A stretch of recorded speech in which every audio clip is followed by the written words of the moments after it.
सम्मानित साथियों, नमो बुद्धाय, जय भीम। आज के अम्बेडकर संदेश में आपका हार्दिक स्वागत है।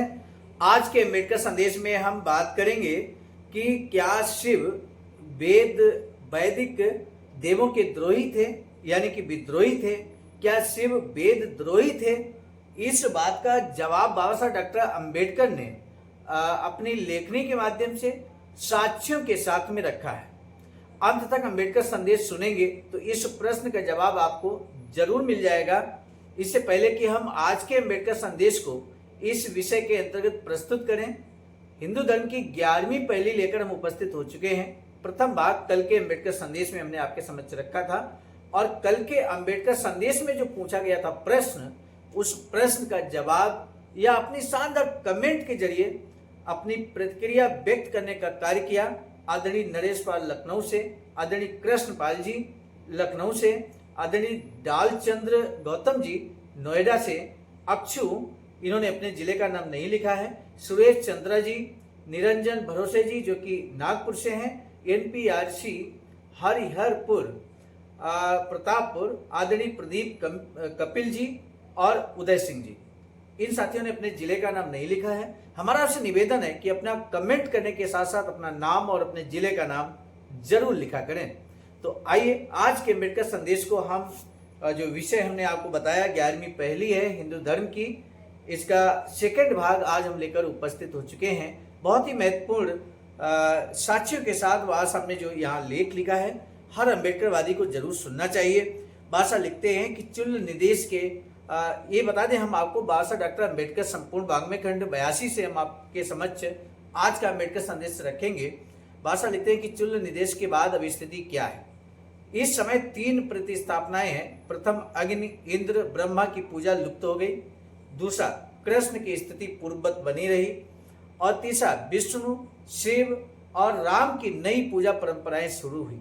देखिए, इस सेंटेंस का मतलब समझिए, यानी कि एक समय था जब विष्णु और शिव और राम की पूजा नहीं होती थी, लेकिन ये कार्य अब शुरू हो गया।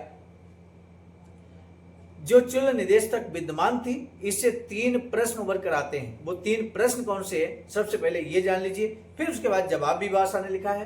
प्रथम यह है कि अग्नि इंद्र ब्रह्मा और सूर्य की पुरानी पूजा परंपराएं क्यों लुप्त हो गई, पहला प्रश्न।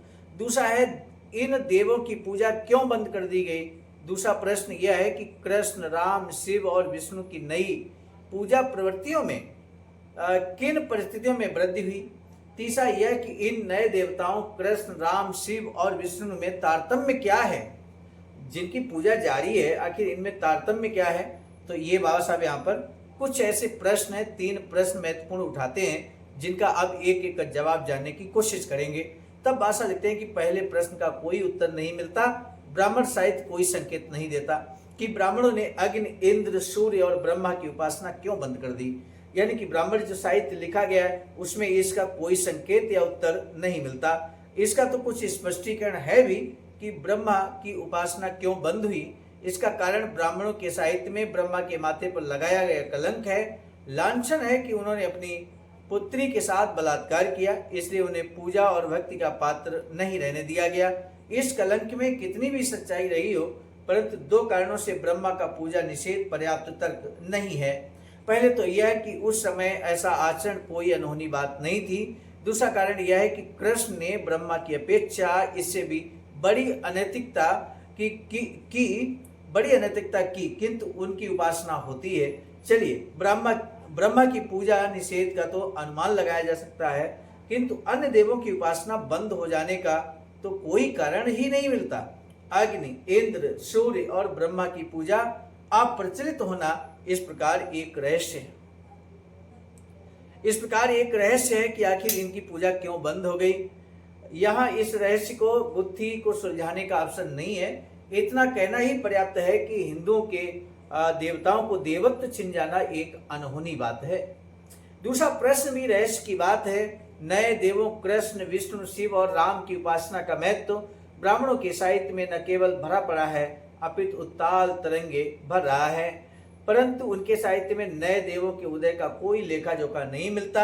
यह रहस्य ही है कि ये नए देवता कहाँ से आ धमके। उस समय रहस्य और गहरा जाता है जब हम पाते हैं कि इनमें से कुछ तो निश्चय ही वेद द्रोही हैं। हम शिव की बात लेते हैं कि शिव मूल रूप से वेद द्रोही देवता थे, यह बिल्कुल स्पष्ट है। भागवत पुराण में 2 प्रसंग हैं और महाभारत में भी जो इस विषय पर प्रकाश डालते हैं। पहले प्रसंग से पता चलता है कि उनमें और उनके ससुर दक्ष में कैसी शत्रुता उपजी। आज के इस अंबेडकर संदेश में शिव और शिव के जो ससुर हैं दक्ष प्रजापति जिनको कहते हैं, उनके बीच किस तरह से भीषण संघर्ष चला, कैसे एक दूसरे का अपमान करने पर उतारू थे। आज के अंबेडकर संदेश में पूरी कहानी आप जानेंगे। तब बादशाह लिखते हैं कहानी को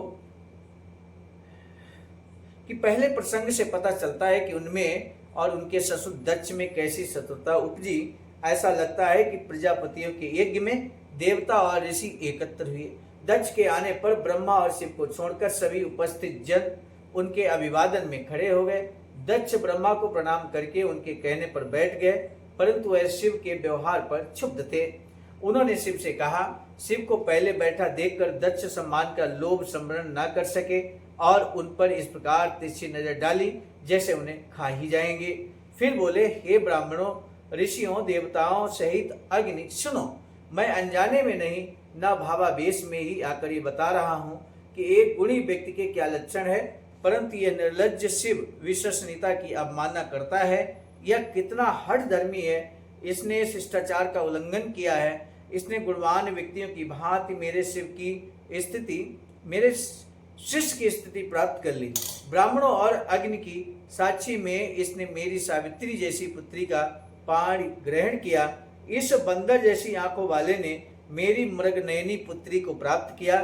उसने मेरे अभिवादन में एक शब्द भी नहीं बोला, जबकि इसे अभिवादन के लिए उठना चाहिए था। मैंने अनमने होकर ही सही अपनी पुत्री इस क्षुद्र और दंभी को सौंप दी, जिसने कुसंस्कारों की सारी सीमाएं तोड़ रखी हैं। जैसे ये शूद्रों को वेद मंत्र सुनाता है, ये शमशानों में घूमता है, भूत पिशाचों के बीच रहता है, पागलों जैसा नंगा बाल बिखेरे हंसता रोता फिरता है, शमशान की राख शरीर पे मलता है, नरमुंड पहनता है, मानव की हड्डियों के आभूषण पहनता है, बनता शिव है। शिव का मतलब शुभ होता है मेरे साथियों, परंतु सच में अशिव है, यानी कि अशुभ है। पागल ही इसके संगी साथी हैं, भूत इसके मित्र हैं जो अंधकार प्रिय हैं। काश मैंने अपनी गुणवती पुत्री ब्रह्मा के कहने में आकर ऐसे क्रोधानुमत्तों के दुष्ट आत्मा स्वामी को जिनकी शुद्धता नष्ट हो चुकी है न दी होती। शिव को ऐसे दुर्वचन बोलकर जिसका उन्होंने कोई प्रतिवाद नहीं किया, दक्ष ने जिन्हें उन्हें चिढ़ाया और जल हाथ में लेकर उन्हें शाप देना आरंभ किया। ये शिव सभी देवी देवताओं में निकृष्ट हो, इसे देवी देवताओं की पूजा के समय इंद्र, उपेंद्र अर्थात विष्णु और अन्य देवों के समान स्थान प्राप्त ना हो, अपना शाप देकर दक्ष चले गए। इस तरह से दक्ष ने शिव का जबरदस्त यहाँ पर अपमान किया, इंसल्ट किया। मेरे साथियों, ससुर दामाद के बीच वैमनस्य जारी रहा। ब्रह्मा ने दक्ष को प्रजापतियों के प्रमुख का पद प्रदान किया। ब्रह्मा ने दक्ष को प्रजापतियों के प्रमुख का पद प्रदान किया तो उन्होंने बृहस्पति यज्ञ करने की ठानी। जब पार्वती ने देखा कि सभी देव सपत्नीक यानी कि पत्नियों के साथ यज्ञ में जा रहे हैं, पार्वती ने शिव से उनके साथ चलने की जिद की। उनके पिता ने शिव का जो अपमान किया था, उन्होंने पार्वती को उसकी याद दिलाई और यज्ञ में जाने से मना कर दिया, परंतु वह अपने संबंधियों से मिलने को आतुर थी। उसने सब बातों को अवहेलना कर दी और चली गई। जब उन्होंने अपने पिता दक्ष को देखा तो अपने पति को अपमानित करने पर पिता की भर्त्सना की और ये धमकी दी कि उन्हें अपने माता पिता से जो देह प्राप्त हुई है उसे वे अग्नि को समर्पित कर देंगी। फिर ये अग्नि में कूद पड़ी। शिव के जो गढ़ पार्वती के साथ गए थे, जब उन्होंने ये देखा तो वे दक्ष का वध करने को लपके, परंतु भृगु ने युजुष का मंत्र उपचार कर दक्षिण अग्नि की आहुति दी, जो एक में बाधा डालने वालों को नष्ट करने के लिए दी जाती है। परिणाम स्वरूप रुभ नाम के हजारों तेजस्वी देवता प्रकट हो गए। उन्होंने अपनी तपस्या के प्रताप से चंद्र लोक प्राप्त किया था। उन ब्रह्म तेज संपन्न देवताओं ने जलती हुई लकड़ियों से आक्रमण किया तो समस्त यज्ञ विघ्न करता भाग लिए। रिभुओं ने उनके पार्षदों को भगा दिया। जब शिव ने देवी सती के प्राण त्याग की बात सुनी तब उन्हें बड़ा ही क्रोध हुआ। उन्होंने अपने सिर की जटाओं में से क्रोधित होकर केशों का एक गुच्छा उखाड़ा, जिसमें से एक विकराल राक्षस प्रकट हुआ, जिसने दक्ष और उसके यज्ञ को खत्म करने का आदेश दिया। ये राक्षस शिव के अनुयायी विकराल भूत प्रेत और पिशाच गणों को लेकर उनकी आज्ञा को सिरधार करके यज्ञ मंडप की ओर दौड़ा। उन्होंने यज्ञ मंडप में क्या कोहराम मचाया और शिव आदेश का किस प्रकार अनुपालन किया, इसका भागवत पुराण में उल्लेख मिलता है। मेरे साथियों, भागवत पुराण की बात सब साक्ष्य के तौर पर यहाँ रखते हैं। कुछ ने यज्ञशाला के पवित्र यज्ञ पात्रों को तोड़ डाला, कुछ ने हवन कुंड की अग्नि बुझा दी, कुछ ने यज्ञ कुंडों को मूत्र से दूषित कर दिया, किसी ने यजमान गृह ही सीमाओं को रौंद डाला, कुछ ने मुनियों को तंग किया, किसी ने ऋषि पत्नियों को डराया धमकाया, किसी ने भयभीत देवताओं को धर दबोचा जो निकट ही विराजमान थे। कुछ भाग खड़े हुए।